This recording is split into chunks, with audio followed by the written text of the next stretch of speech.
ሁለተኛይቱ የሐዋርያው የዮሐንስ መልእክት።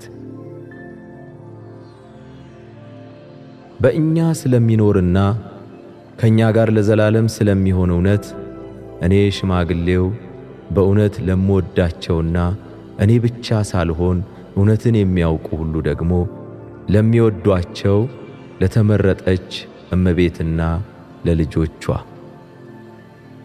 ከእግዚአብሔር አብና ከአብ ልጅ ከኢየሱስ ክርስቶስ ጸጋና ምሕረት ሰላምም በእውነትና በፍቅር ከእኛ ጋር ይሆናሉ። ትእዛዝን ከአብ እንደተቀበልን ከልጆችሽ በእውነት የሚሄዱ አንዳንዶችን ስላገኘኋቸው እጅግ ደስ ብሎኛል። አሁንም እመቤት ሆይ እርስ በርሳችን እንድንዋደድ እለምንሻለሁ።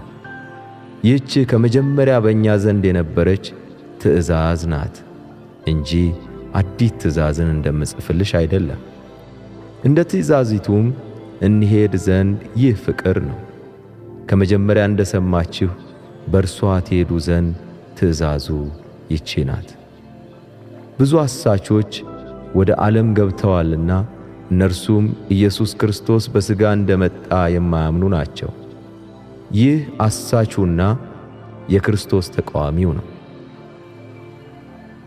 ሙሉ ደሞዝን እንድትቀበሉ እንጂ የሠራችሁትን እንዳታጠፉ ለራሳችሁ ተጠንቀቁ። ለሚወጣው ሁሉ በክርስቶስም ትምህርት ለማይኖር ሰው አምላክ የለውም። በክርስቶስ ትምህርት ለሚኖር አብና ወልድ አሉት። ማንም ወደ እናንተ ቢመጣ ይህንንም ትምህርት ባያመጣ በቤታችሁ አትቀበሉት፣ ሰላምም አትበሉት። ሰላም የሚለው ሰው በክፉ ሥራው ይካፈላልና። እንድጽፍላችሁ የምፈልገው ብዙ ነገር ሳለኝ በወረቀትና በቀለም ልጽፈው አልወድም። ዳሩ ግን ደስታችሁ ፍጹም እንዲሆን ወደ እናንተ ልመጣ አፍ ለአፍም ልናገራችሁ ተስፋ አደርጋለሁ።